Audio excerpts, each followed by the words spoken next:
Gəlin başlayaq. Deməli, 6.1-ci tapşırıqdan başlayaq. Bir dəqiqə. Yazılıb ki, Monroe was recognized for both her beauty and her intellectual achievements during her lifetime. Recognize sözünün mənası uşaqlar, əgər yadınızda qalıbsa, sizə yazdırmışdım ki, recognize tanımaq deməkdir. Buradan yazıram tanımaq. Deyir ki, Monroe tanınırdı gözəlliyinə görə, intellektual nailiyyətlərinə görə öz həyatı boyu. Gəlin baxaq. Deməli, mətnin birinci abzasına diqqət yetirsək,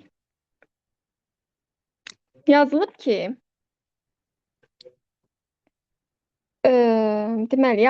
her desire to be taken seriously as an artist than just a beautiful face. Bu hissəyə baxın. Bircə dəqiqə. Her desire. A desire to be taken seriously as an artist rather than just a beautiful face. Onun rəssam olmağa, daha doğrusu artist olmağa olan həvəsi onun gözəl üzündən daha çox qabağa aparırdı onu. Yəni, onun gözəlliyi ilə tanındığını deyir, amma intellektual nailiyyətləri haqqında heç nə demir. Amma burada intellektual nailiyyətləri də vurğulayıb. Ona görə 6.1 false-dur. Sonra 6.2-yə baxaq.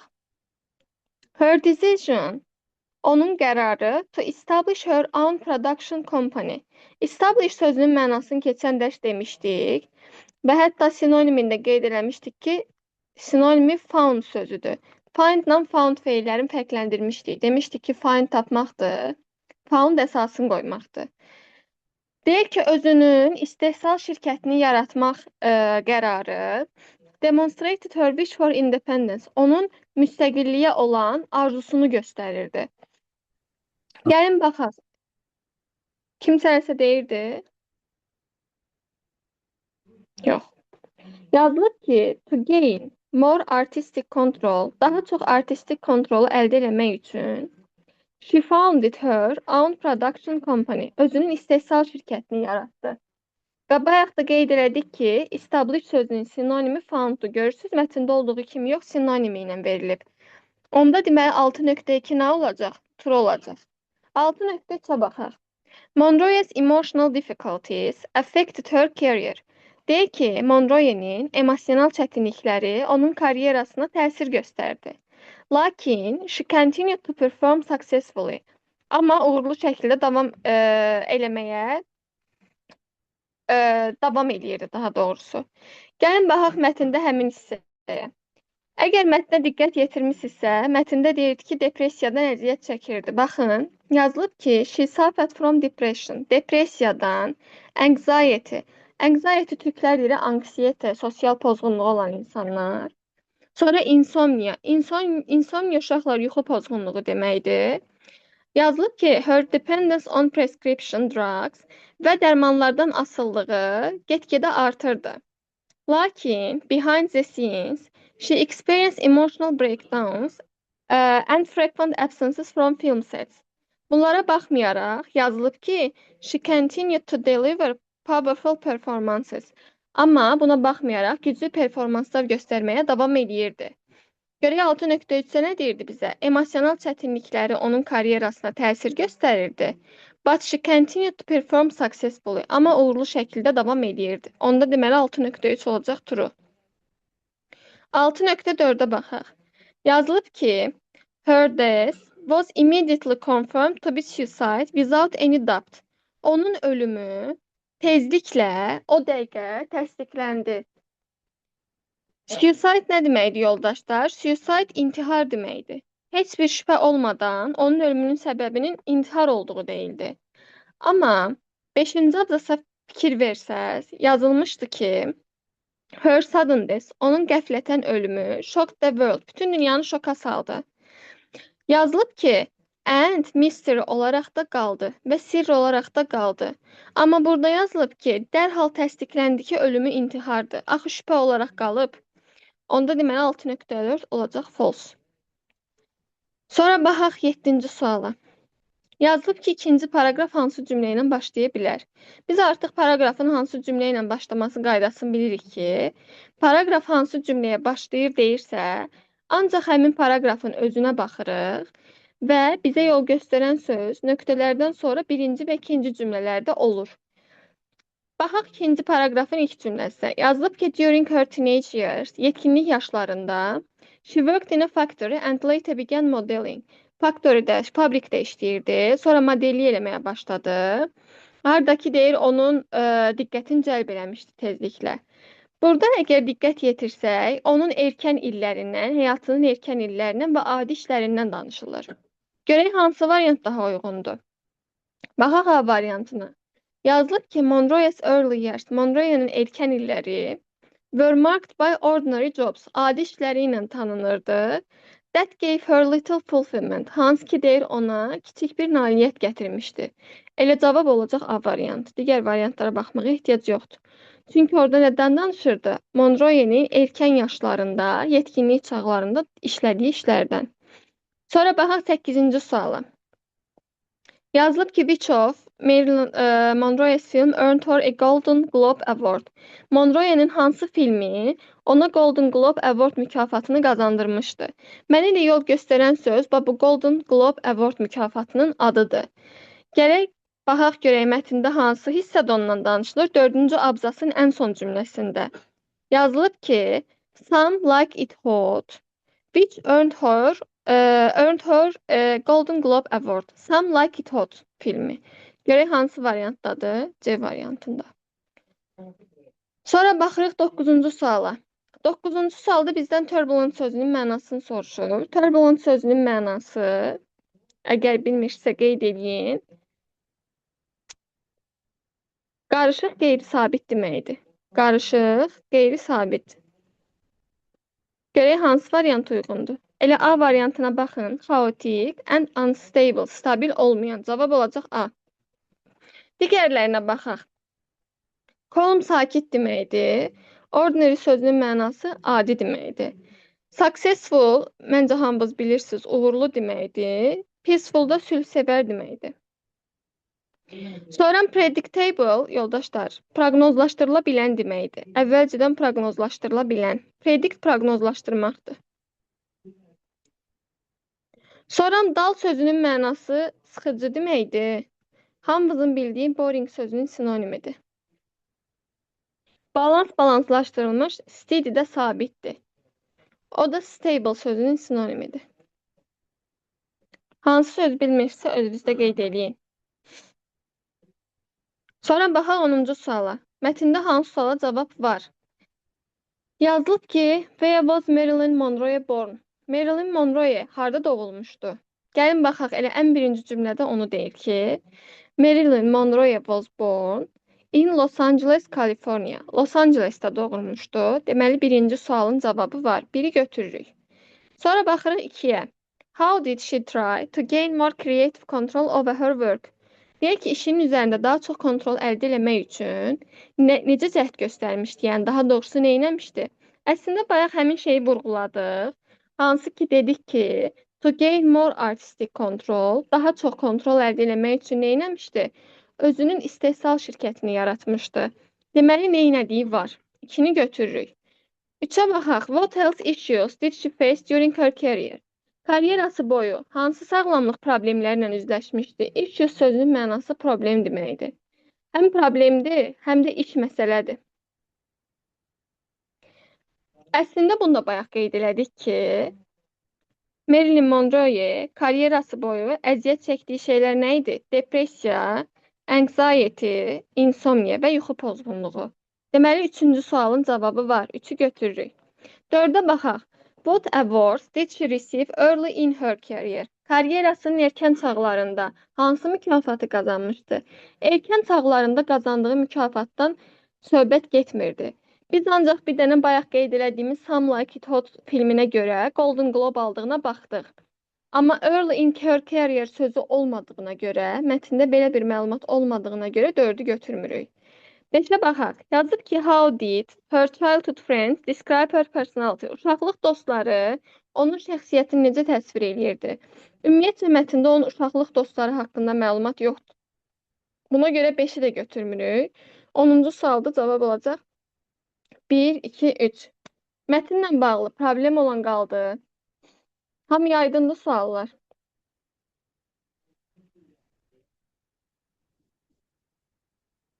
Aydındır müəllim. Aydınsa okey. Keçək leksik qrammatik suallara.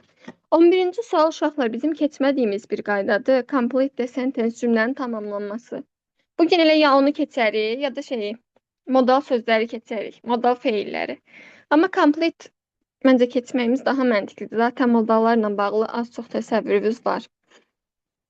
Ümumiyyətcə yadınızda saxlayın ki, əgər sualın başında complete the sentence yazılıbsa, cümləni tamamla yazılıbsa, nöqtələrin yerinə qoyacağınız cümlə sual yox, nəqli cümlə olmalıdır. Buradan yazıram ki, nəqli cümlə olmalıdır.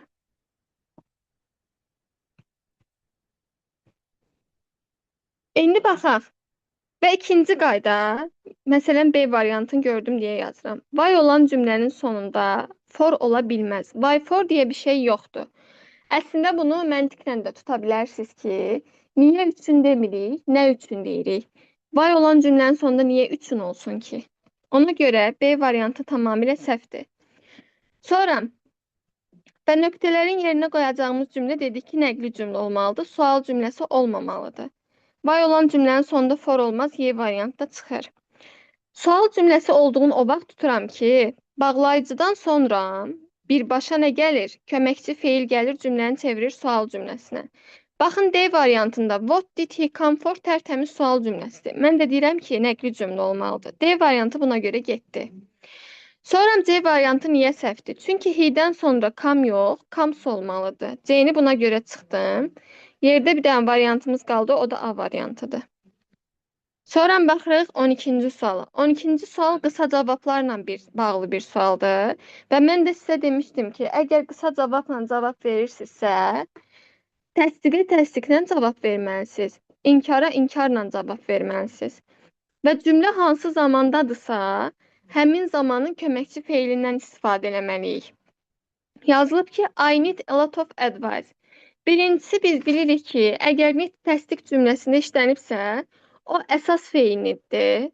Əsas feilli də köməkçi feil olaraq işləndiyi zamandan istifadə edir. İşləndiyi zaman indiki sadə zamandır. İndiki sadə zamanda aya nə ilə sual veririk? Do ilə, düzdür. Deməli, cavab verəndə də do ilə sual verəcəm. Və yaxud da doesla sual verəcəm. İndiki sadə zamandadır əgər. Cavab olacaq A variantı. Gəlin baxaq digər variantların niyə səhv olduğunu. B variantında köməkçi feil yoxdur. So needs Fred yazıb. B variantı getdi. Niyəsə variantların yeri səhv düşüb. Daha sonra C variantında yenə köməkçi feil yoxdur. D variantında köməkçi feil yoxdur. Y variantında Fred needs them to. Y variantını niyə götürə bilmərik? Y variantda olaraq niyə götürməyək ki? Çünki to təsdiq cümlənin sonunda işlənir. Fred needs them to. Y variantında problem yoxdur uşaqlar, əgər yeni yazan varsa. Yeni yazan var aramızda. Mən eyni yazmışdım müəllim. Y variantında problem yoxdur, Y də düzdür. Fred needs them to da olar. So does Fred da olar. Şey də yazmaq olar bura hətta. Fred also needs də yazmaq olar. Y-də heç bir problem yoxdur, əgər götürmüşsə. A da olar, Y Əsas də. feil olanı do doesn't olmur. Do doesn't olur, düzdür. O A-ki də cavab verə needs-ni. bilərsən. Amma Y variantında da problem yoxdur. Axı Y-də indiki sadə zamanda da nə olsun ki, do does yoxdur. Həm də to'su vardı orada. Bu inkar cümlənin sonunda işlənməz. Bəli, Təsdiqdə hə. işlənir axı. Bəli. Y-də heç bir problem yoxdur, əgər götürmüşsünüzsə. Keçək 13-cü suala. 13-cü sualda complete the sentence-dir.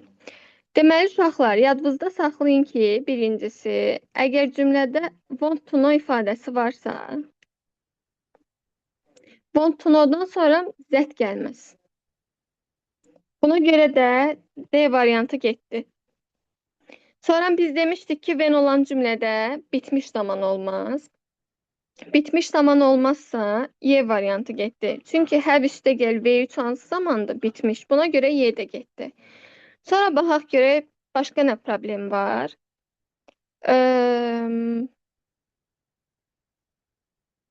Bir dəqiqə baxaq. A variantı sual cümləsidir. Vəndən sonra birbaşa köməkçi feil gəlib. A variantı getdi. Sonra problem bilirsiniz nədir? Baş cümləm indiki zamandadır. Wants to know indiki zamandadır. Amma budaq cümləm keçmişdə ola bilməz. Buna görə B variant da səhvdir. Yerdə bir dənə qaldı C variantı. Ümumiyyətcə cümlənin tamamlanmasını yadınızda saxlayın ki, baş cümlə indiki sadə zamandadırsa, budağımız da indiki zamanda olmalıdır. Buna görə cavab olacaq C variantı. Plusdakı yoldaşlar, B variantında yazılıb ki, letter posted, məktub göndərib. Məktub göndərmir axı, məktub göndərilir. Burada bitmiş zaman, daha doğrusu məchul növ olmalıydı. C-yə diqqət yetirsəz yazılıb ki, letter has been posted, məktub göndərilmişdir kimsə tərəfindən. Özü göndərmir ki, kimsə göndərir. Cavab olacaq C. Sonra baxırıq 14-cü suala. 14-cü sual keçən dəfə keçdiyimiz negativ sentenslə bağlı bir sualdır. Baxaq görək A variantında nə səhvdir. Avtomatik mənim gözümə to görür. Biz demişdik ki, inkar cümlənin sonunda to işlənə bilməz. A variantı getdi. Sonra baxırıq görək B variantında problem nədir? They didn't ask me worry and call the police. Biz demişdik ki, əgər cümlədə həmcins sözcüklər varsa, biz bunu inkara çevirəndə ortadakı and nəyə çevrilməlidir? Ora çevrilməlidir. B variantı getdi. Baxırıq C variantına. They asked me not to worry and call the police. Düzgün cavab burada C variantıdır yoldaşlar. Əslində biz bu qaydanı keçməmişik. Niyəsini soruşsaz burada mürəkkəb tamamlıq qaydasıdır. Şəxsi feil var, bir də şəxsiz feil var. Bu cümlənin öz versiyası baxın belədir. They asked me to call the police. Şəxsiz feil nədir? İndi deyəcəm sizə. Şəxsiz feil, şəxsi feil söhbəti nədir? Mübtədanın düz yanında gələn və icrası kim tərəfindən edildiyi bilinən feil şəxsi feildir. Amma burada istifadə olunmuş hansı ki to call, yanında nə mübtədası var, nə bir şey var. Bu isə şəxsiz feildir, şəxsiz. Cümləni iki cür inkara çevirmək olur. Biri odur ki, mübtədanın düz yanındakı bu asked feilinə işləndiyi zamanın köməkçi feili ilə çevirirsən, olur they didn't ask me to call the police. Yerdə qalan cümlə olduğu kimi qalır. Və yaxud da şəxsiz feil, hansı ki burada dediyi işin icrası kim tərəfindən olduğu məlum deyil. Birinci daha doğrusu feili olduğu kimi saxlayıram. They asked me. Mən ağzımda deyirəm ki, feil şəxsiz feildir. İcrası kim tərəfindən olduğu bilinmir. Yadınızda saxlayın ki, şəxsiz feillər, buradan yazıram, şəxsə və zamana görə dəyişmir. Əgər şəxsə və zamana görə dəyişmirsə, zamana görə dəyişmir deyirəm. Bəs mən bunun inkarını necə yaradacağım? İnkarın qabağına bir dənə not artıracaqsınız. Olacaq, they asked me not to call the police. Başa düşdünüz şəxsi feil nə deməkdir? İndi C variantına diqqət yetirsəz, bax, asked yerində saxlayıb, gətirib şəxsiz feilin qabağına bir dənə not artırıb, not to worry eləyib. Düzgün cavab olacaq C variantı. Digər variant niyə səhvdir? Məsələn, D variantına. Mən bayaq burada bir dənə qeyd yazdım ki, şəxsiz feillər şəxsə və zamana görə dəyişmir. Amma D variantına diqqət yetirsəz, şəxsiz feilin qabağına gətirib don't artırıb zamana görə dəyişib. Olmaz. D variantı buna görə səhvdir. Y-nin səhvi də aydın məsələdir ki, hardly inkar yaradıb, inkardan sonra gətirib somebody yazıb. Biz də demişdik ki, inkardan sonra some yox, en işlənir. Y buna görə səhvdir. Düzgün cavab olacaq C variantı. Bu sual hamıya aydındır. Şəxsiz, şəxsli feil nə deməkdir? Mənim inkarda and işlənir. Hansını deyirsən? Məsələn, C variantında not to worry or call the police. Olmalı deyildi. Bax, burada C variantında inkarın notla yaradıb axı. Not and-lə işlənir axı, not or-la işləmir. Hə, onda köməkçi feil olsa, məsələn, do, does, did, onlarla inkar olsa, onda or işlənir. Hə. Və yaxud da tutaq ki, cümlədə neither varsa nor olmalıdır. No varsa or olmalıdır. Bəli, bildim. Həm D Okey. variantını niyə görə götürmədiniz? Onu işlə bilmədim. Bax, burada bir dənə qeyd yazmışam. Şəxssiz feillər şəxsə və zamana görə dəyişmir. Aha. D variantında worry şəxssiz feildir. Amma zaman şəkilçisi gətirib artırıb ora. Ha, bildim. Köməkçi feillə inkar verib. Bildim, Başa bildim. düşdün? Bəli, bəli, bildim. Sağ ol. Okey. Buyur. Baxaq 15-ci suala. 15-ci sual cümlələrlə bağlı bir sualdır. Deyir ki, altından xətt çəkilmiş sözə sual verin. Görək nə istəyir bizdən? The children were afraid of staying alone at home on such a stormy night. Stormy night. Yazılıb ki, uşaqlar evdə tək qalmaqdan qorxurlar. Biz sual verəcəyik ki, uşaqlar nədən qorxurlar? Nədən qorxurlar desək, daha doğrusu nədən qorxurlar deyiriksə, nə ilə sual verməliyik? What-dan, düzdür? Və yaxud da niyə qorxurlar deyə bilərik. Və yadınızda saxlayın ki, sual cümləsinin ardıcıllığı bu şəklində olur. Sual sözü, birinci gəlir sual sözü. Ondan sonra gəlir köməkçi feil. Köməkçi feildən sonra gələcək mübtəda. Mübtədadan sonra da gələcək əsas feil. Başdan yazıram sual cümləsi. Bunu da keçəcəyik, bu da ayrıca qaydadır. Deməli, baxaq A variantına. Görək A variantında problem varmı? Sual sözü, köməkçi feil, mübtəda, xəbər. Baxıram ki, problem yoxdur. Amma burada problem bilirsiniz nədir? İşlənib children. Amma tək xəbər istifadə edib. Children nə ilə işlənməlidir? Were-lə. A variantı buna görə səhvdir. Ümumiyyətcə yadınızda saxlayın ki, why olan cümlənin sonunda preposition işlənməz. B variantı buna görə səhvdir. C variantına baxaq. C variantında ardıcıllıq səhvdir. Sual sözü, mübtəda, sonra köməkçi feil gəlib. Biz də dedik ki, sual sözü, köməkçi feil, sonra mübtəda olmalıdır. C buna görə səhvdir. D-yə baxaq. Sual sözü, mübtəda yenə köməkçi feil verib. D də səhvdir. Y-yə baxaq.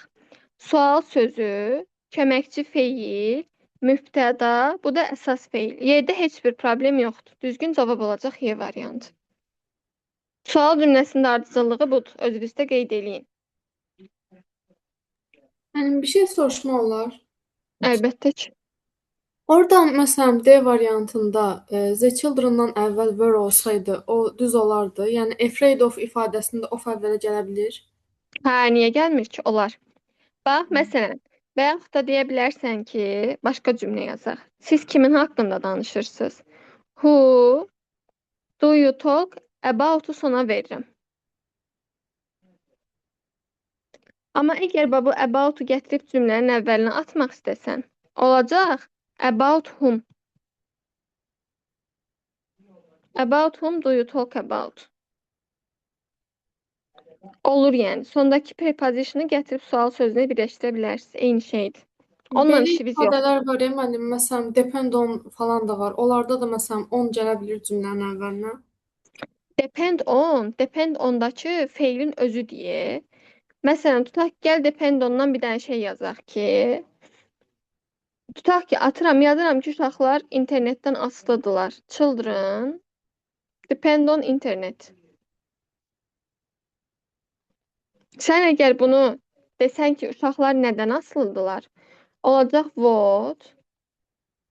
Nədən? Dandan. Özündən ora bir dənə from artırmalısan. Do, children. Ya da keçin artırmayacaqsan. Depend on. Bu depend on birləşmə şəklində olan feildir. Sən bunu bir-birindən ayıra bilməzsən axı. Bildim mən. Dəqiq. Bəli, müəllim, sağ olun. Buyur. Sonra baxaq 16-ya. 16-nın bir dənə qaydası var. Bunu sizə deyirəm və yadınızdan çıxartmayın. Ümumiyyətcə biz demişik ki, birinci sizə sual verim sonra. Ben olan cümlədə bitmiş zamanlar olmaz, düzdür? Ben plus bitmişlər olmaz. Bəs mən cümlənin zaman bildirən sözünə venlə sual verirəmsə və cümləm bitmiş zamandadırsa, sual verəndə necə bitmiş istifadə eləməyim mən orada? Axı deyirəm ki, ben olan cümlədə bitmiş olmaz. Bəs necə eləyək ki, düz olsun?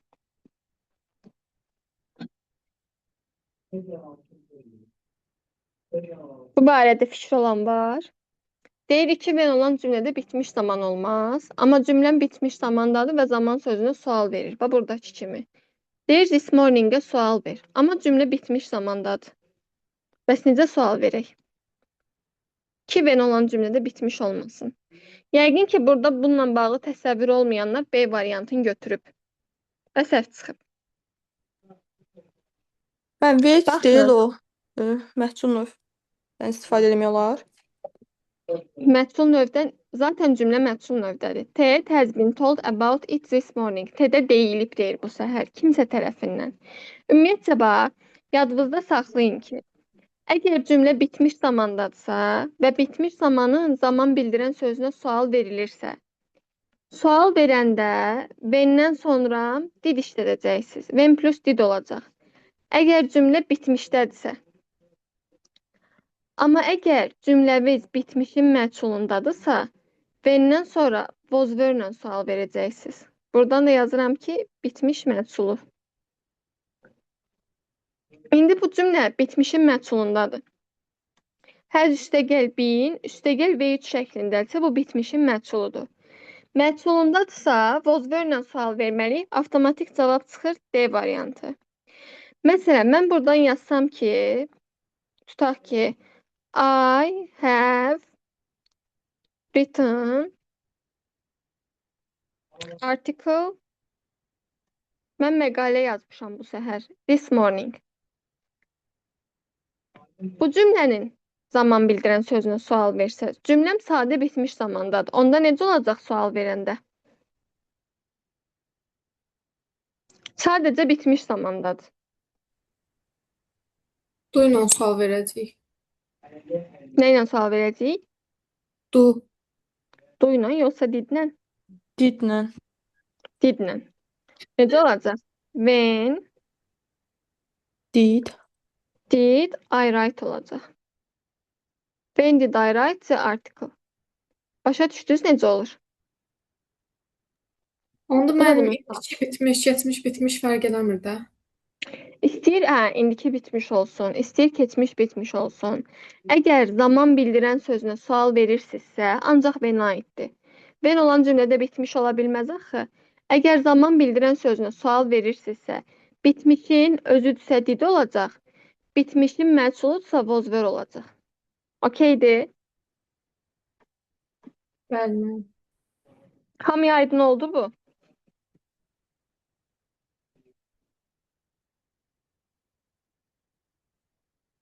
Aydınsa keçək 17-ci suala. Baxaq 17-yə. 17-də passive voice-dur. Yazılıb ki, passivdə olan cümlələri seçin. Biz demişdik ki, passiv necə yaranır? Köməkçi feil üstə gəlsin B3 şəklində. Köməkçi feil də bizə cümlənin zamanı göstərir. Baxaq birinciyə. Bax, burada cümlənin feili sent görürəm. Bir də has been var burada. Sentdən əvvəl köməkçi feil yoxdur. Bu məhsul deyil. Bu tərəfə baxsam, has been-dən sonra V3 olmalıdır. Var V3? Yoxdur. Deməli, birinci cümləm passivdə deyil. Heç cümləni tərcümə belə eləmirəm. Sonra baxıram ikinci suala, ikinci cümləyə. Has-im var, benim var, V3-üm var. The jacket has been worn by her sister. Onun bacısı tərəfindən geyinilib. İkinci cümlə tərtəmiz məhsuldur. İkini götürürük.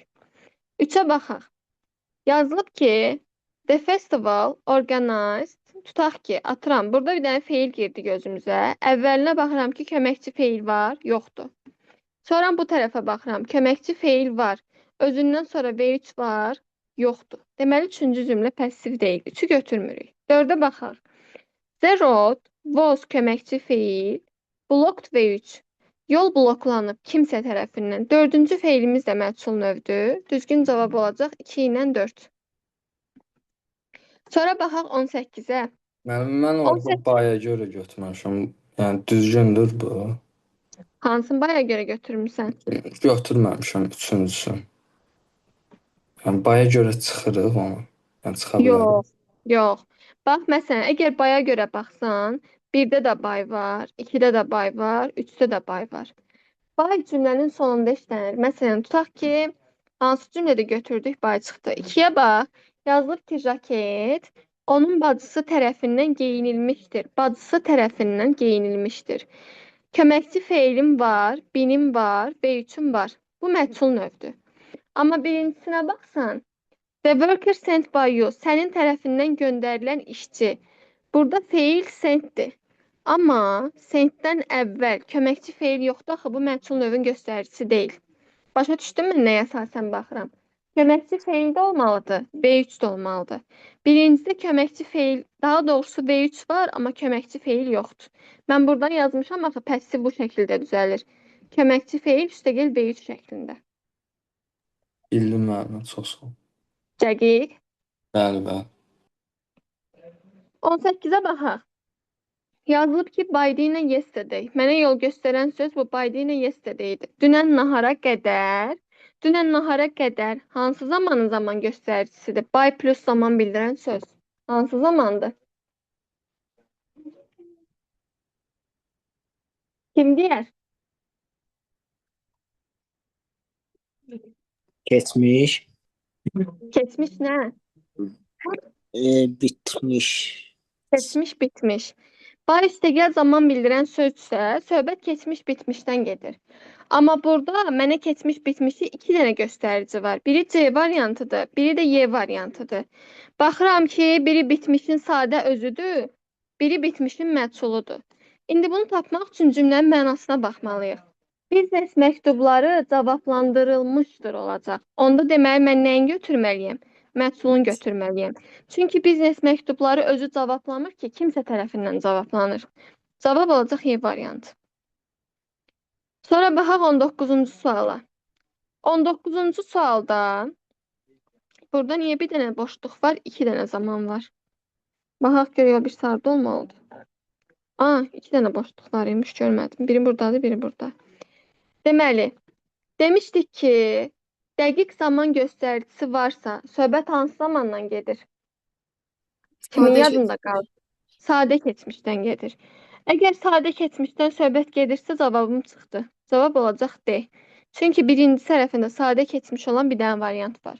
Yadınızda saxlayın hamınız ki, əgər dəqiqlik bildirən zaman varsa, söhbət sadə keçmişdən gedir. Başqa içindən gedə bilməz. Sonra baxaq 20-ci suala. 20-ci sualda bizdən verilmiş sözlərin antonimi istəyir. Dark qaranlıqdır, heavy də ağırdır. Və mən də sizə demişdim ki, light'ın həm yüngül mənası var. Light'ın həm də işıqlı mənası var. İkisi də olacaq light. Düzgün cavab Y variantı. 20 dənə sualdan problem olan qaldı. Until-dən sonra keçmiş sadə zaman, bir də gələcək zaman işləmirdi də. Keçmiş sadə yox. Ümumiyyətcə zaman bağlayıcılarından sonra bitmişlər gəlməz, bir də gələcəklər gəlməz. Until-dən sonra. Until-dən sonra gələr. Until-dən sonra bitmiş gələr, amma gələcək gəlməz. Bildim mən. Okay. Başqa sual olan qaldı 20 dənə sualdan. Yoxdursa mən sizə negativ vermişdim, səhv eləmirəmsə, bir dənə baxın, 1-dən 40-a qədər. Negativin səhvlərini çata yazın, baxaq.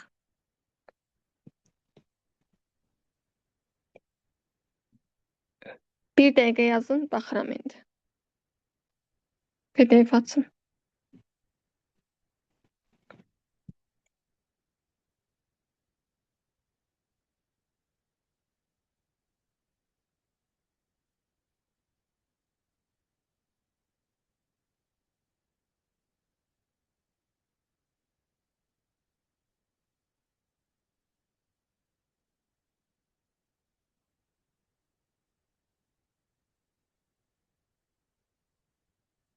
Hamı yazıb negativi.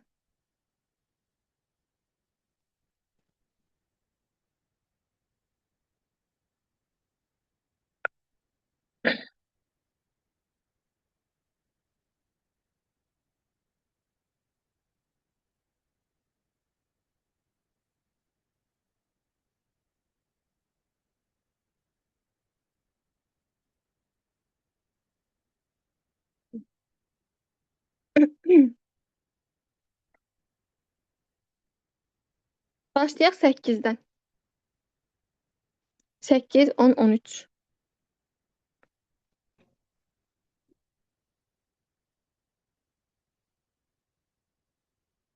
8-ci sualda deməli. Deməlisin, deməli. B götürmüşdüm. İkinci tərəfində studentin qabağında da artikel olmalıydı. Ay, sağ ol. Orada nor student olmalıydı.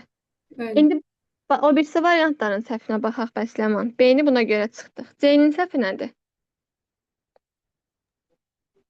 C-də də artikel olmalıydı qabaqlarında. C-də də artikellar olmalıydı. Sonra D-nin səhvi nədir? D-nin no-dan sonra artikel olmaz, E student olur burada. Oradan sonra E olmaz. Ay, sağ ol. D buna görə getdi. Y-də bəs nədir səhv?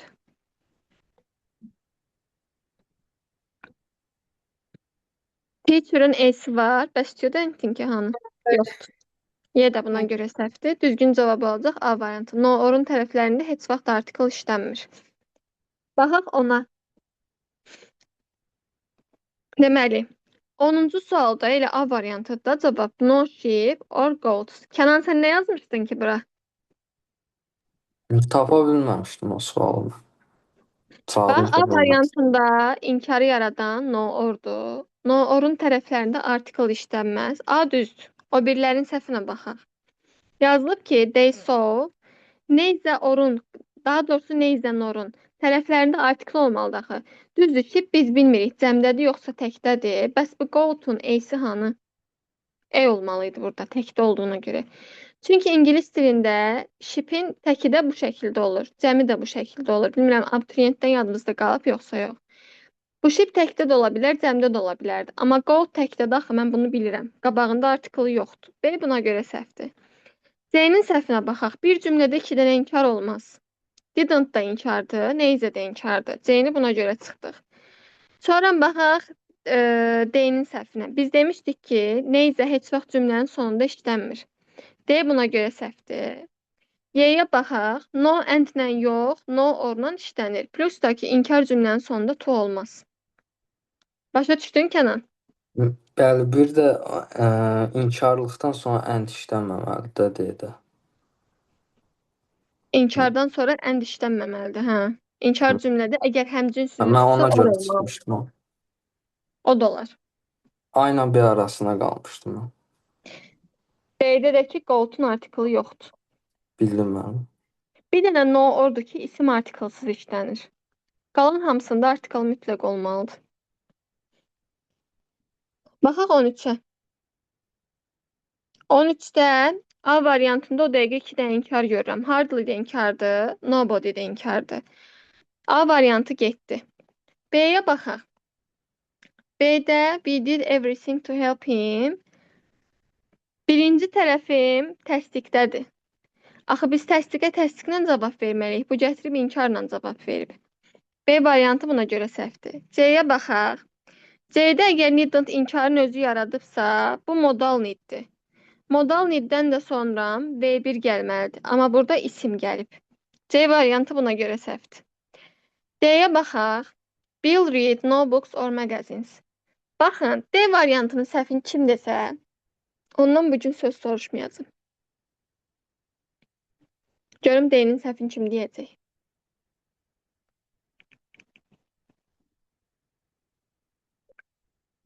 Bir 30 saniyə fikirləşin deyin.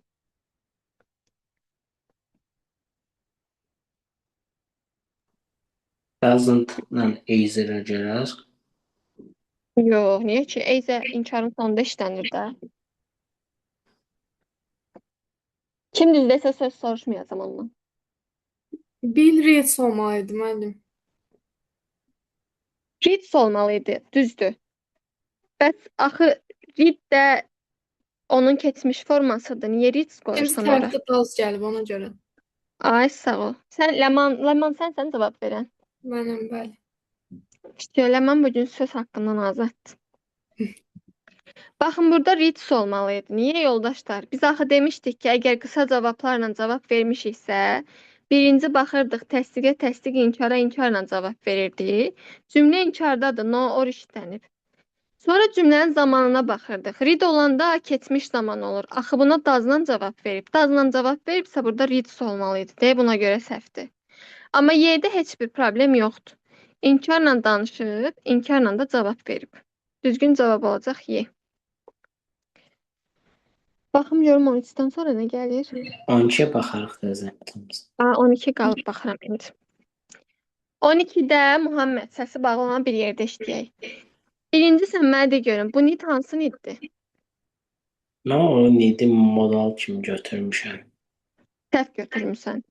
Çünki biz demişdik ki, nid əgər təsdiq cümləsində işlənibsə, bu avtomatik əsas feil niddir. Çünki modal kimi dedik axı inkarla sualda işlənir. Bəli. Əgər əsas feil niddirsə, Muhammed, biz buna nə ilə sual verəcəyik?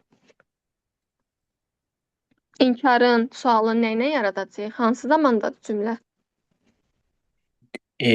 Bu indiki zamandır. Aha, köməkçi feili nədir? Dudazla yaratmalıyıq da. Dazla yaratmalıyıq, bəli. Bax, A variantında nidin özünə not artırıb. A səhvdir. Bizə dudaz lazımdır. B-də nid not yazıb. B səhvdir. C-də inkardan sonra sam yazıb. Plus da ki, inkarın sonuna tu yazıb. Olar belə? Olmaz. C variantı buna görə səhvdir. D-yə baxaq. 2 dənə inkar işlədib. Notda inkardır. Nobody də inkardır. D də səhvdir. Y-yə bax, amma inkar var. İnkardan sonra eni və eninin törəməsi işlənib. Düzgün cavab olacaq Y. Başa düşdün? Mən burada enini inkar kimi qəbul etmişəm. Fikirləşdim 2 dənə inkar işlənməz. Nobody'nin yadımdan çıxmışdı inkar olduğunu. Yox, bax, no və no-nun törəməsi cümləni inkara çevirir. İkinci bir inkar ola bilməz. Amma eni cümləni inkara çevirmir. Enidən sonra, daha doğrusu enidən əvvəl inkar olmalıdır. Amma cümləni inkara çevirmir. Onu unutma. Bəli, anladım. Çox sağ olun. Buyur. Sonra 16, 27, 30. Baxaq 16-ya. Deməli, 16 səhvində. okey, baxaq 16-ya. 16-da A variantında inkar cümlənin sonunda tu işlənməz. A avtomatik getdi. Sonra baxaq görək B-nin səhvi nədir? B variantında 2 dənə inkar var. No longer də inkardır. Neizanor da inkarlıq yaradır. B buna görə səhvdir. C-yə baxaq. C-də heç bir problem yoxdur. C-nin inkarın bir dənə never yaradıb. İkinci bir inkar yoxdur. I never read or spoke. C düzdür. Digərlərinin səhvinə baxaq. D variantının səhvini mənə kim deyər? Mən də götürmüşdüm elə. Səncə niyə səhvdir D?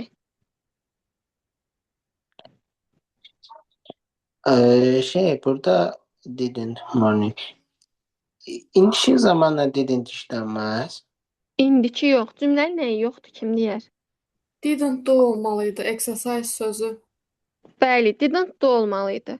Köməkçi feilim var.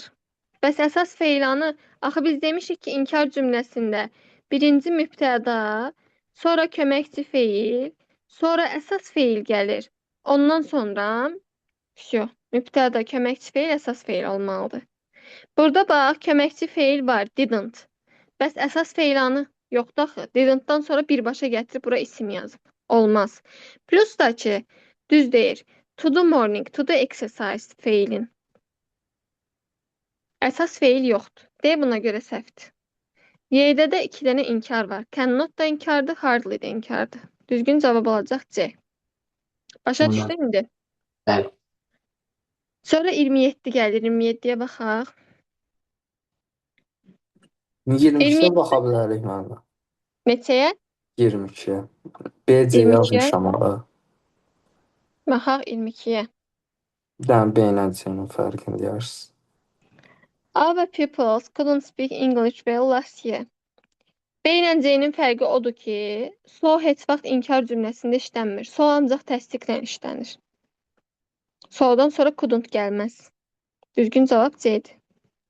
Bildim mən. Mensa ilə inkara cavab verirsən. Soyla amma təsdiqə burada not ola bilməz. Başa düşdün? Bəli, aydındır. Okey. Sonra baxaq 27-yə. 27 verilmiş cümləni inkara çevirməliyik. On Sundays I do either shopping or cleaning. Bazar günləri deyir mən həm shopping eləyirəm, həm də cleaning eləyirəm. İndi deməliyik ki, nə shopping eləyirəm, nə də cleaning. Deməli nəyə çevirəcəyik bunu? Ya neither ora ya da no ora. Baxaq.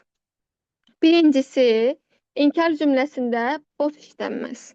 A variantı getdi.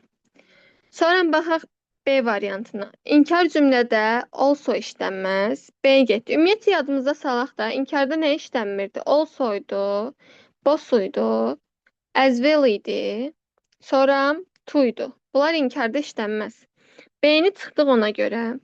Sonra on Sundays I don't do shopping olmalıydı. I don't do shopping or cleaning olmalıydı. Bax, inkarda bayaqki kimi dedik ki, köməkçi feildən sonra əsas gəlməlidir. Bunda əsası yoxdur. C buna görə getdi. D-yə baxaraq. On Sundays I do neither shopping nor cleaning. D-də heç bir problem yoxdur. İnkarı yaratdı neither norla. Shoppingin do'su da var. Y-nin səhvinə baxaq. 2 dənə inkar var. Don't da inkardır, neither də inkardır. Düzgün cavab olacaq D. Müəllim, burada bir dənə C variantını təzədən izah edə bilərsiniz, zəhmət olmasa. C variantı bayaqki söhbətdir, Muhammed. Bax, don't köməkçi feilin var. Bəs əsas feylanı I don't shopping nə deməkdir ki? I don't do shopping olmalıydı. Anladım, təşəkkür ederim. Çünki bax, buradakı cümlədə do'su var. I do either shopping. To do shopping ifadəsi var. 30'dan sonra 31, 34, 36.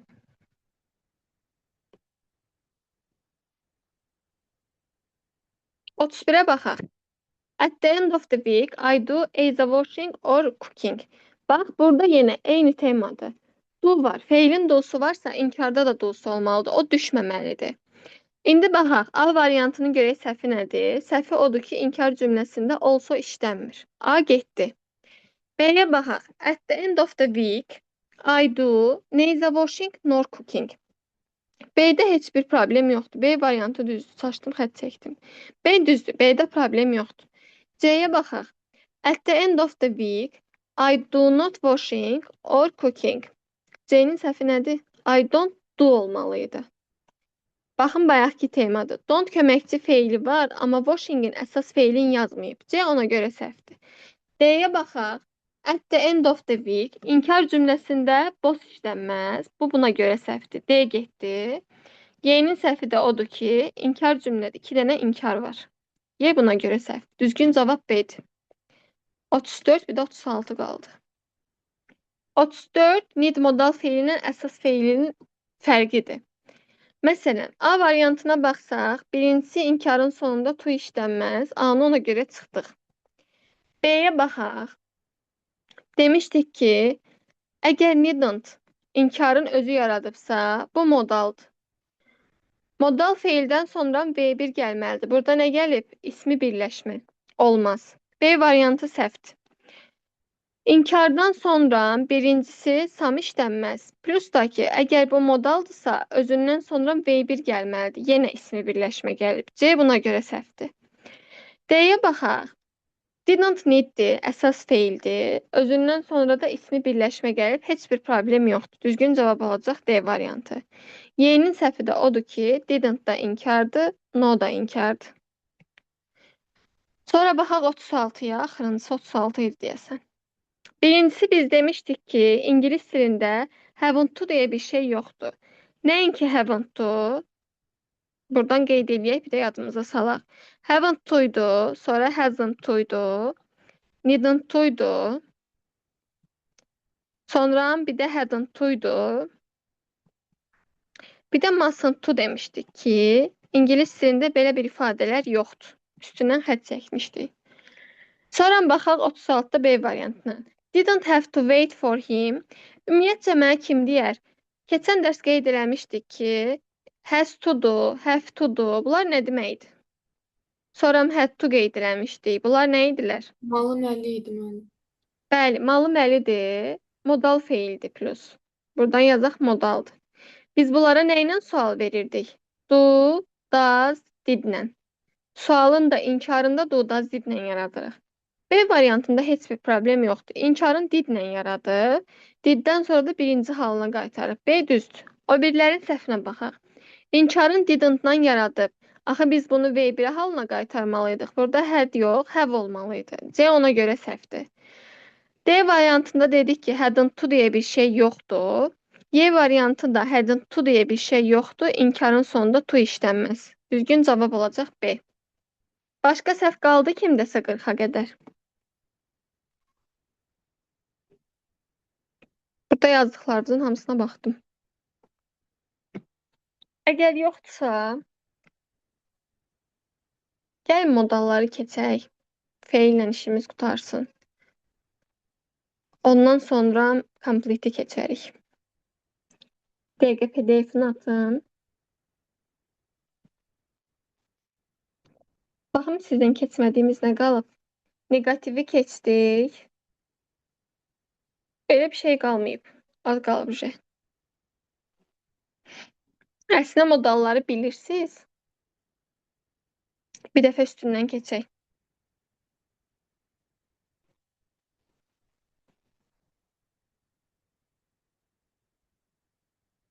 Modalları keçeyim. Arada bir dərs fasilə verəcəm qrammatikaya.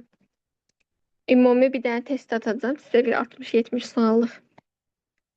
Görək necə qavramısınız. Ondan sonra təzə qayda keçərik. Ya da ki, sizə esse keçəcəm.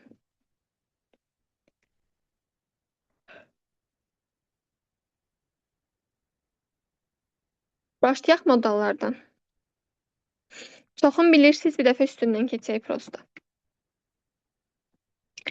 Ümumiyyətcə, yoldaşlar, yadınızda saxlayın ki, modal feillər, bayaq dediyimiz kimi, şəxsiz feillər dedik ki, şəxsə və zamana görə dəyişmir. Düzdür, modal feillər şəxsiz feillə əlaqəsi yoxdur. Amma modal feilləri şəxsə və zamana daha doğrusu üzrü sayın. Bircə dəqiqə. Çünki bəzi modallar var ki, zamana görə dəyişir. Şəxsə görə dəyişdirməyəcəksiniz. Bu bilsiz nə deməkdir? Yəni, bütün modallar özündən sonra V1 qəbul edir. Modalın sonuna götürüm 3-cü şəxsdən S artırım. Nə bilim, götürüm hansısa zamanın köməkçi feili ilə sualın inkarını düzəldim. Olmaz. Özü ilə düzəldəcəksiniz. Sualı da inkarda modalın özü ilə düzəlir. Modal feillərin hamısından sonra V1 işlənəcək. Bunu yadınızda saxlayın. Bütün modallardan sonra feilin birinci forması gəlir. Heç vaxt modaldan sonra esli feil və yaxud da kökündən dəyişmiş feil. Belə bir şey görə bilməzsiniz. Cədvəldə birinci yerdə hansı formadadsa, o cür işlənəcək. Birinci gəlirkən, hansı ki, hamınız bunu tanıyırsınız. Bilmək, bacarmaq deməkdir və indiki zamanda kən şəklində işlənir. Kənin keçmiş forması olacaq could, nə isə bacarmaq mənasında işlənir. Sualın da inkarında özü düzəldəcək. Məsələn, atıram, I can solve this question. Mən bu sualı həll edə bilərəm. Sualında olacaq can I solve, can keçəcək cümlənin əvvəlinə. İnkarında da olacaq I cannot solve. Bu oldu can'la could. Can indiki zamanlarla uzlaşacaq, could da keçmişlərlə uzlaşacaq. Sonra to be able to ifadəsi var. Mən buradakı sözü sileyim. Bu sizi qarışdıra bilər. Şəxsə görə dəyişmir sözü. Çünki bəziləri var ki, düzəltmək olur. To be able to da çünki gördüm, ona görə sildim. To be able to, bu da bilmək, bacarmaq deməkdir. Şəxsə zamana görə dəyişəcək. O nə deməkdir? Təklərdə olacaq was, cəmlərdə olacaq were yəni. Və yaxud da təkdə olacaq is, cəmdə olacaq are. Baxaq. Sualı da, inkarı da işləndiyi zamandan asılı olaraq köməkçi feillərlə düzələcək. Necə ki, indiki zamanda to be-nin formaları əmizardır. Olacaq əmizar able to. Keçmişdə was were-də olacaq was were able to. Gələcəkdə shall be, will be able to. Bu be-ləri yadınızdan çıxartmırsınız. Keçmişə nəzərən gələcək should be, would be able to. Sonra indiki bitmiş zamanda binlərin yadınızdan çıxartmısınız. Have been, has been və yaxud da able to. Keçmiş bitmişsə çevrilib olacaq had been able to. Sualında da, inkarında da bu to be-nin təsnif elədiyiniz formalar keçirəcək cümlənin əvvəlinə olacaq sual. İnkarında da olacaq, özündən sonra not artıracaqsınız. Birinə baxaq. Yazılıb ki, we are able to pass an exam. Baxın oldu, we are able to. Sualında olacaq, are we able to? İnkarında da olacaq, we are not able to. To be able to ifadəsi də bu oldu. To ilə işlənən modallardan biri də budur. Ümumiyyətlə modalları iki yerə ayrılırlar. Biri olur to ilə işlənənlər, biri olur to'suz işlənənlər. Və siz həmişə testi həll eləyəndə nöqtələrdən sonra to'nun işlənib işlənməməyinə baxacaqsınız. Avtomatik onda 2-3 dənə variant çıxır çünki. Sonra may ilə might var. May ilə might da uşaqlar ehtimal, güman, icazə mənasında işlənir. Məsələn, tutaq ki, siz dərsə gecikmisiniz, deyirsiniz ki, may I come, gələ bilərəm, icazə alırsınız. Sonra məsələn, nəsə istəyirsiniz, may I take a coffee, tutaq ki, kofe götürə bilərəm. Bu şəkildə olanda icazə, güman, şübhə bildirəndə və yaxud da deyirsiniz ki, ola bilsin ki, ayın axırında nənəmgilə getdim. Deyirsiniz ki, I may go, gedə bilərəm. Amma güman bildirir də, hələ ki dəqiqlik bildirmir. Dəqiqlik bildirmirsə, istifadə edəcəksiniz may-dən. Sualı və inkarı may-in özü ilə yaradacaq. Keçmiş zamanda da might olacaq. Necə ki, bayaq dedik ki, indiki zamanda can olur, keçmişdə could olur. May-də də indikidə may olur, keçmişdə might olur. Sual və inkarın özü ilə işlədirsiniz. Məsələn, you may take this book, sən bu kitabı götürə bilərsən. Sualında olacaq, may you take, may keçəcək cümlənin əvvəlinə. İnkarında da may-dən sonra not artıracaqsınız.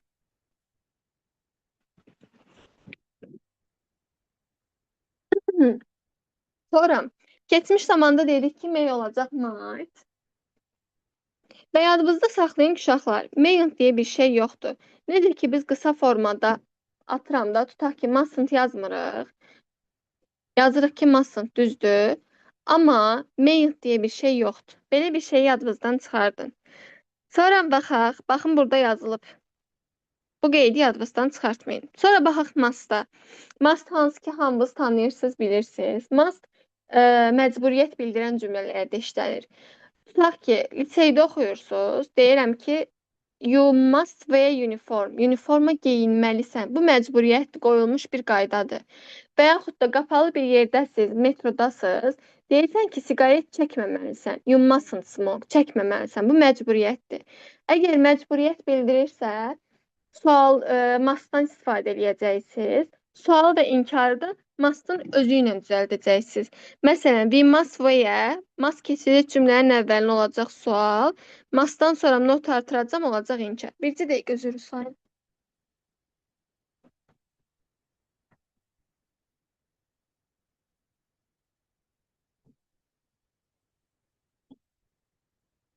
Sonra davam edək. Have to, has to, had to, hansı ki bayaq dedik. Dedik ki, malı məli deməkdir. Bu da məcburiyyətində olmaq deməkdir. Sualı və inkarını işləndiyi zamandan asılı olaraq köməkçi feil düzəldir. Məsələn, biz bayaq dedik ki, have to ilə has to-dursa, sualı inkarı do-does'la düzəlir. Buna bayaq baxdıq. Əgər had to-dursa, sualı did-lə düzəlir. Sonra gələcək olursa, shall have to, will have to, deməli sualı nə ilə düzələcək? Shall, will ilə düzələcək. İndiki bitmiş zamandadsa, hansı ki, have-lə has-in yanaşı işlənməyi temasını keçmişdik. Have, has, had to olacaq. Çünki biz bilirik ki, bitmiş zamanı düzəldəndə have, has və had-dən sonra feilin üçüncü forması gəlir. Burada da eyni temadır. Əgər bitmiş zamandsa, have, has-dən sonra üçüncü forması zaten have to-dur. Daha doğrusu had to-dur, had to gələcək. Keçmişdə had to olacaq. Keçmişə nəzərən gələcəkdə də should, would have to. Əslində bunlar demək olar ki, işlənmir. Ən çox bu ilk ikisi işlənir. Onlar çox işlətmirlər. Məsələn, baxaq. She has to clean all the room. Bu cümləyə baxaq. Baxıram ki, has to işlənib. Has to işlənibsə, mən buna nə ilə sual verəcəm? Does-la. Olacaq does she have to. Elə burada yazılır. Does, sual sözümüz, köməkçi feilimiz. She, mübtədamız. Sualda bilirik ki, has to çevrilir olur nə? Have to. Olacaq does she have to. Və yaxud da we will have to sell the cottage. Cümlənin köməkçi feili willdirsə, sualda gəlib keçəcək cümlənin əvvəlinə olacaq will we have to. İnkarında da olacaq we will not have to. Yox, bu da oldu have to, has to teması. Bayaq sizə yazdırdığım qeyddir ki, İngilis dilində haven't to, hasn't to, hadn't to deyə bir şey yoxdur. Sonra baxaq 6-ya. 6-cı nədir? Need. Need-i əslində biz keçmişik. Gəlin bir dəfə də üstündən keçək. Bu qaydaları oxumağımıza heç bir ehtiyac yoxdur. Need-i 2 yerə bölmüşdük ki, biri var modal, biri də var əsas feil need. Əsas feil need təsdiq cümləsində işlənə bilir. Amma modal feil need yalnız sual və inkarda işlənir. Sual və inkarda işlənirdi. Modal feil need sual və inkarı özü ilə düzəlir. Və modal feil need-dən sonra ancaq V1 gəlir demişdik. Əsas feil need-i sualı və inkarı nə ilə düzəlirdi? İşləndiyi zamandan asılı olaraq düzəlirdi. Buradan yazaq, işləndiyi zamandan asılı. Və özündən sonra V1-dən başqa hər şey gələ bilərdi. Yox, bu oldu modalla əsasın fərqi. Məsələn, baxaq cümlənin üstündə tam otursun bizə. Need modal feil kimi malı məli deməkdir və ehtiyacı olmaq deməkdir. Modal feil need kimi özündən sonra mütləq V1 istifadə olunur, məsələn. Və ancaq sual və inkarda işlənirdi. Baxaq. Bax, you needn't və-yə. Needn't inkarın özü yaratdı. Bu modalın göstəricisi 1. Özündən sonra V1 gəldi, ikinci göstərici. Tərtəmiz modal feilinidir. Və yaxud da needn't inkarın özü yaratdı. Özündən sonra V1 gəldi, deməli modal feilinidir. Needn't to deyə bir şey yoxdur. Sonra need-dən sonra mübtəda, sonra to V1. Belə şeylər yoxdur. Əsas feilini dedik ki, sual və inkar işləndiyi zamandan asılı olaraq düzəlir və özündən sonra V1-dən başqa hər şey gəlir. Mən niyə elə yazıram? Çünki baxın, burada uzadır ki, to V1 gələ bilər. V1 ayıncı, isim, əvəzlik. Zaten burada V1-i çıxsan, yerdə qalan hər şey gələ bilir də. Məsələn, bax, birincisi şəxsə və zamana görə dəyişib, needs olub. İkincisi, özündən sonra to üstəgəl V1 gəlib. Deməli, bu nədir? Əsas feilinidir. Əsas feilinidirsə, baxıram ki, hansı zamandadır? İndiki sadə. Sualın nə ilə düzəldəcəm? Does'la. Olacaq, does she need? İnkarında necə olacaq? She doesn't need to go home. Bu da oldu modalla əsas feil need'in fərqi. Sonra bizdə qaldı should-la ought to. Ought to ilə işlənənlərdən biridir. Should-dakı to'suz işlənir. Ümumiyyətcə should-u şeylə qarışdırmayın. Keçmiş zamandan qarışdırmayın. Should ancaq indiki zamanda istifadə olunan modal feildir. Bu da digər modallar kimi özündən sonra ancaq V1 istifadə olunur və məsləhət mənasında işlənir. Tutaq ki, mən deyirəm ki, gərək sözləri öyrənərdin. You should learn the vocabulary olur. Məsləhət verirəm də sənə ki, ingilis dilini yaxşı öyrənmək üçün gərək sözləri öyrənəsən. Olur should. Və yaxud da, you should follow my advice.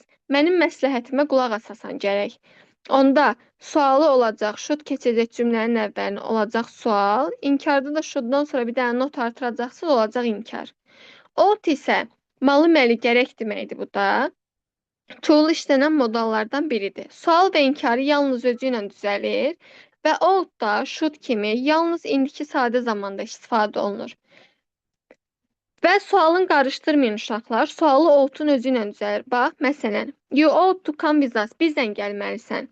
Sualında ought gəlib keçəcək cümlənin əvvəlinə, amma to-suz gələcək. To ilə ought ayrılır sualda. Olacaq, ought you to come. To come with us. Gətirib ought to you come yazmırsınız, ha. Ought ilə to sualda bir-birindən ayrılacaq. Amma inkarda olacaq you ought not to come.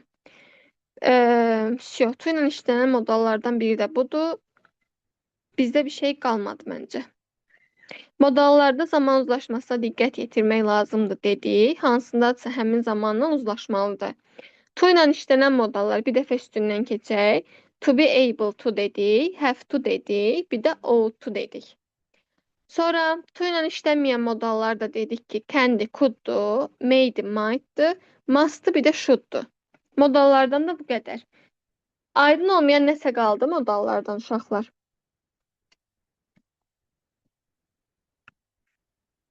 Hamı okeydir. Aydın Gəlin var. bir dənə, gəlin bir dənə modallardan suala baxaq, ondan sonra sözlərə keçək. Görüm toplu hardadır.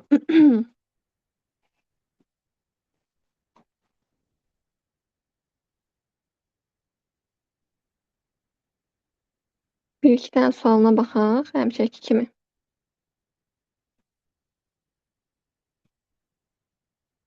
Əslində əvvəllərini işləmişik.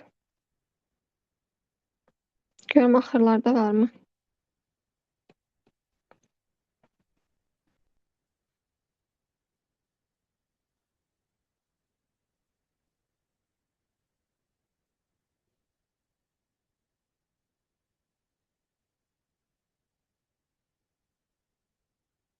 Yetmiş birinci suala baxın.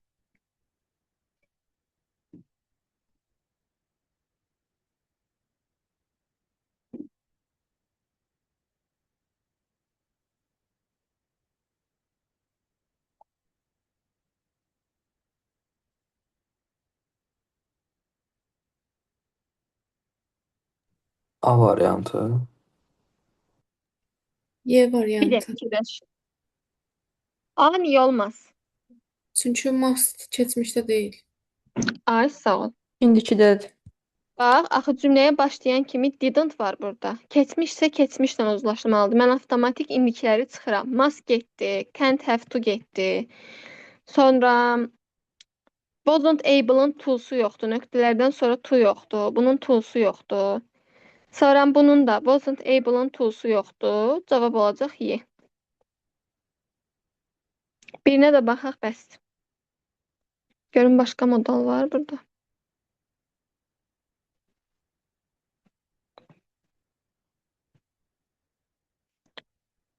Biraz tərcümə tələb eləyəndə istəyirəm olsun.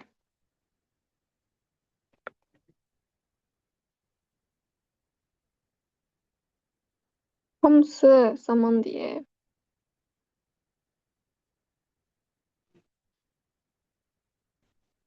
Bunun üstündə biri var idi. 70'e de bakın.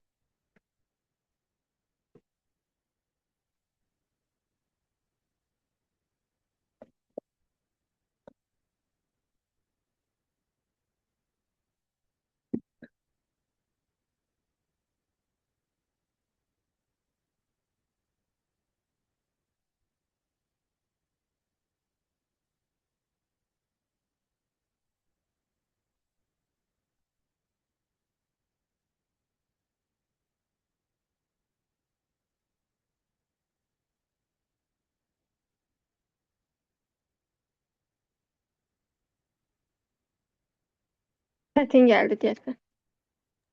Deməli. Məncə C-dir də, gələcəklə gələcək uzlaşmalıdır. O birisilər səhvdir. Gələcəklə gələcək uzlaşmalı deyə bir şey yoxdur. Axı hələ mən sizə demişdim ki, gələcəklə gələcək uzlaşmır.